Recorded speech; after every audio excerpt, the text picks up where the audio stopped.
Hello everyone, again welcome to my channel net psychology lectures. My name is doctor Shashi Prabha. आज के इस video में हम बात करेंगे डेविएशन फ्रॉम द मीन। अभी तक पीछे हमने तीनों सेंट्रल टेंडेंसीज को कैलकुलेट करना सीखा था। सेंट्रल टेंडेंसीज हम किस किस को बोलते हैं?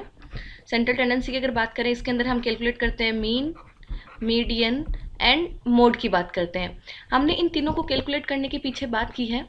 अभी इस वीडियो में हम बात करेंगे कि जो हमारा आंसर जो निकल के आता है, अगर वो इन सेंट्रल टेंडेंसीज की अगर हम बात करें, इनसे डेविएट हो जाता है, मतलब इनसे काफ़ी अलग आता है। अगर वो मीन वैल्यू से डेविएट होता है तो हम उसको कैसे कैलकुलेट करेंगे कि हमारे मीन से कितना डेविएशन उसका हो चुका है। तो इसको समझने के लिए देखिए, सबसे पहले मैं बात करती हूँ अभी डेविएशन होता क्या है। डेविएशन की अगर हम बात करें तो क्या मतलब इसका?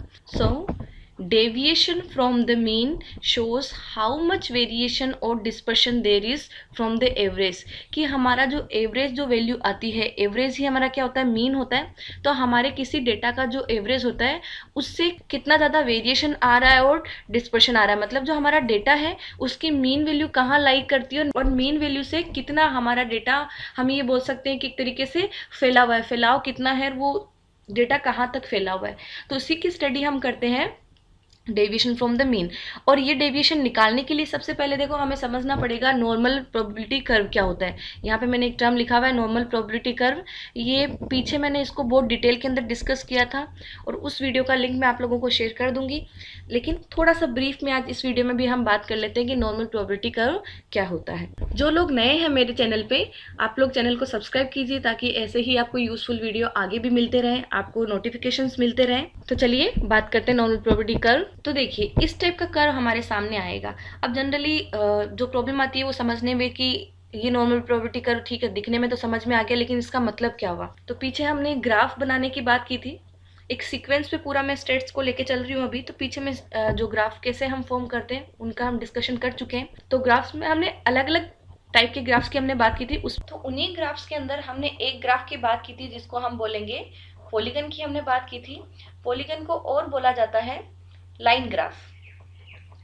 तो अगर हम इस एनपीसी को देखते हैं, एनपीसी हमने यहाँ बना रखा है। एनपीसी क्या हो गया? नॉर्मल प्रोबेबिलिटी कर्व जो है उसी के शॉर्ट फॉर्म में क्या बोलूंगी, एनपीसी की बात करूंगी मैं। तो ये जो एनपीसी बना हुआ है, अगर इसको हम ढंग से ऑब्जर्व करें तो हमें देखने से ये पता चलता है कि ये किस टाइप का ग्राफ है, एक पॉलीगन है। क्योंकि हमारा ये वाली जो लाइन दी हुई है यहाँ पे, जिसपे हमने सिग्मास को डिनोट कर रखा है, ये एक तरीके से क्या हो गया? एक्स एक्सिस हो गया। दूसरी लाइन यहाँ बनी भी नहीं है, लेकिन हम हाइपोथेटिकली यहाँ बना लेते हैं और सोच लेते हैं कि ये हमारा क्या है? Y axis. ठीक है, एक्स एक्सिस हो गया, वाई एक्सिस हो गया। अभी देखिए हमने एक्स एक्सिस पे, देखिए अब एक्स एक्सिस पे हमने क्या ले लिया? हमने यहाँ एक्स एक्सिस पे हम बात कर रहे हैं कि डेविएशन कितना हो रहा है, या हम बोल सकते हैं कि यहाँ पे एक्स एक्सिस पे क्या हमारे पास में स्कोर्स है, कि जो डेटा हमने लिया है उसके स्कोर्स उनको यहाँ पे डिनोट कर देंगे। जैसे हमने क्लास इंटरवल निकाली थी तो स्कोर्स का ही हम क्लास इंटरवल निकालते हैं और उनको हमने क्या कर दिया? एक्स एक्सिस के यहाँ पे पॉइंट्स यहाँ पे बना दिए। एंड वाई एक्सिस पे हम क्या ले लेंगे यहाँ पे? क्योंकि वाई एक्सिस पे हम शुरू से क्या लेते हैं? हमेशा फ्रीक्वेंसी लेते हैं। तो यहाँ फ्रीक्वेंसी का मतलब क्या हो गया? जो पॉपुलेशन है, हम उनकी बात करेंगे। तो यहाँ पे हमने क्या कर लिया? पॉपुलेशन को ले लिया।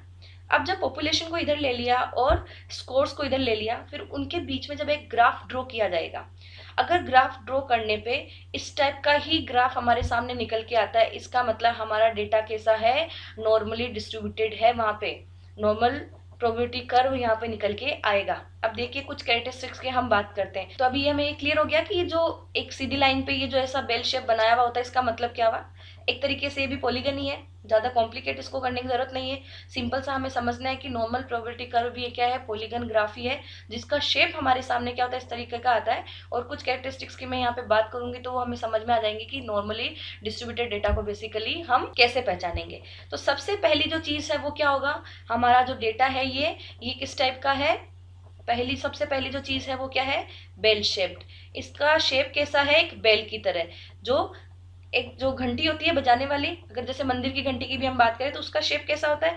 उसी टाइप का शेप इसका बन के आता है यहाँ पे जब हम ग्राफ बनाएंगे। पहली कंडीशन। दूसरी कंडीशन देखिए, यहाँ से इस पॉइंट पे देखो और एक्स एक्सिस के दूसरे पॉइंट की, अगर हम इनिशियल पॉइंट और एंड पॉइंट की अगर दोनों साइड ही बात करें तो दोनों साइड ही ये क्या करता है? ग्राफ नीचे एक्स एक्सिस पे क्या होता है? टच नहीं होता। टच हो रहा है यहाँ पे, दोनों साइड ही ग्राफ टच नहीं हो रहा है। तो इस कंडीशन को क्या बोलते हैं? इस कंडीशन को बोलते हैं एसिम्प्टोटिक। ठीक है, सेकंड कैरेक्टरिस्टिक्स अपनी क्या होगी कि एक्स एक्सिस पे कभी भी हमारा जो कर्व है वो टच नहीं करता है। थर्ड कंडीशन देखिए अभी, अगर इस ग्राफ को हम बीच में से, यहाँ एग्जैक्ट बीच में से अगर हम डिवाइड कर देते हैं, मतलब जो हमारा एनपीसी है अगर उसको हाफ हाफ में डिवाइड करते हैं, तो इधर वाला जो एरिया है वो क्या करेगा, 50% को कवर करेगा, और इधर का एरिया भी क्या करेगा, 50% को कवर करेगा। मतलब दोनों साइड ही जो एरिया निकल के आएगा वो क्या आएगा, हमेशा इक्वल होगा।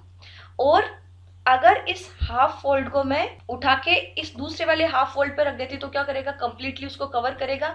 इसका मतलब जो हाफ राइट हैंड साइड है वो हाफ लेफ्ट हैंड साइड के क्या है, एकदम सिमेट्रिकल है। तो यहाँ पे हम क्या बोलेंगे, जो हमारा एनपीसी होता है वो क्या होता है, हमेशा सिमेट्रिकल होता है। सिमेट्रिकल का मीनिंग क्या हो गया, यहाँ पे अगर हाफ हाफ डिवाइड करते हैं तो वो दोनों एक दूसरे के एकदम एरिया वाइज भी और शेप वाइज भी क्या होंगे, एक दूसरे के इक्वल होंगे। अब देखिए थर्ड इंपॉर्टेंट बात करते हैं, जब भी इस टाइप का डेटा हमारे सामने आता है, मतलब एनपीसी की फॉर्म में जब भी डेटा होता है हमारे पास में, अगर उसका हम मीन मीडियन मोड निकालते तो तीनों ही क्या होंगे, बीच में यहाँ पे लाइट करेंगे।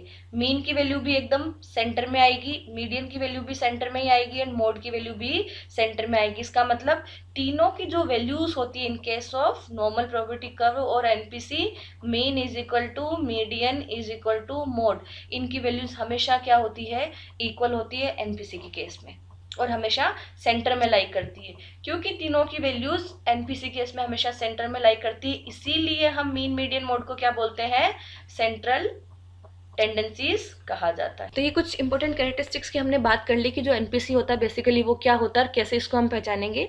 तो यहाँ पे देखो मैंने क्या बोला था कि मीन मीडियन मोड जो तीनों वैल्यूज है वो कहाँ लाई करती है, सेंटर में लाई करती है। मतलब मीन वैल्यू इसकी यहाँ पे आनी चाहिए, नीचे हम स्कोर्स लिखेंगे, जो स्कोर्स लिखने के बाद में जो यहाँ सेंटर में एकदम स्कोर होगा वही हमारा क्या होगा, मीन होगा। लेकिन ऐसे हम हर केस के अंदर ऐसे लिख के हम निकाल नहीं सकते, इसीलिए हमें फॉर्मूला को यहाँ पे यूज करना पड़ता है। देखिए कि हमारा जो अब देखिए कि हमारा जो डिस्ट्रीब्यूशन है उसकी मेन वैल्यू कहाँ आनी चाहिए, यहाँ पे आनी चाहिए। लेकिन जो हमारे स्कोर्स है हो सकता है वो सारी वैल्यूज उनकी यहाँ लाई नहीं करती हो, उनका जो मीन है वो यहाँ लाई नहीं करता हो। इस मीन वैल्यू से हमारा जो मीन निकल के आ रहा है, जो वैल्यूज निकल के आ रही है वो कितनी अलग आ रही है, वही हमारा क्या हो जाएगा, डेविएशन हो जाएगा। हो सकता है कभी मीन वैल्यू से वैल्यूज कम आ जाए, हो सकता है कभी मीन वैल्यू से वैल्यू ज्यादा आ जाए। कम आती है इसका मतलब इधर माइनस में लिखा हुआ है, ज्यादा आती है इसका मतलब यहाँ पे क्या है, प्लस में लिखा हुआ है। तो उसी चीज का असेसमेंट यहाँ पे हम करेंगे, डेविएशन फ्रॉम द मीन को हम यहाँ पे कैलकुलेट करेंगे।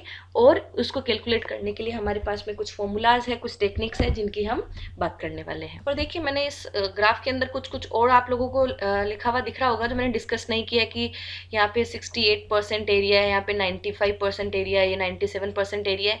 ये पीछे की वीडियो में मैं डिटेल में डिस्कस कर चुकी हूँ, मैं आपको उसका लिंक दूंगी, आप उसको देख लीजिए। बाकी आप लोगों को एक बार जब हम ये डेविएशन पूरा ढंग से समझ लेंगे तब इसके बारे में हम और ज़्यादा अच्छे से समझ पाएंगे।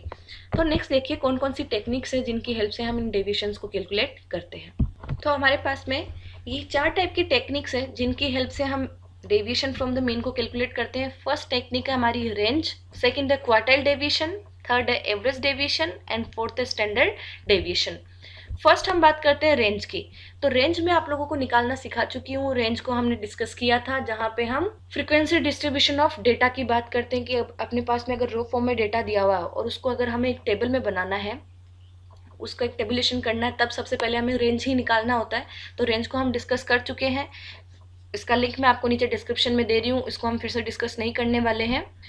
अभी हम बात करेंगे क्वार्टाइल डेविएशन की, जो मैं नेक्स्ट वीडियो में डिस्कस करूंगी सबसे पहले कि क्वार्टाइल डेविएशन किस तरीके से निकालते हैं। इन सारे फॉर्मूलाज को मैं 1 बाय 1 आगे की वीडियोस में आप लोगों के साथ में डिटेल में डिस्कस करूंगी किस तरीके से हम इनको कैलकुलेट कर सकते हैं। तो रेंज के लिए आप लोग एक बार पीछे की वीडियोज में जाके देख लीजिए। नेक्स्ट वीडियो में हम बात करने वाले हैं क्वार्टाइल डेविएशन के बारे में। और आप लोगों को कोई भी डाउट हो तो आप लोग मुझे नीचे कमेंट करके बताइए, मैं आप लोगों की कमेंट से आपके क्वेश्चंस लूंगी और ज़्यादा से ज़्यादा क्वेश्चंस को मैं सोल्व करने की कोशिश करूंगी। आप लोगों के दिए हुए क्वेश्चंस के बेसिस पे मैं आप लोगों के लिए एक वीडियो लेके आऊंगी। आप अपनी प्रॉब्लम्स मुझे कमेंट में शेयर कर सकते हैं।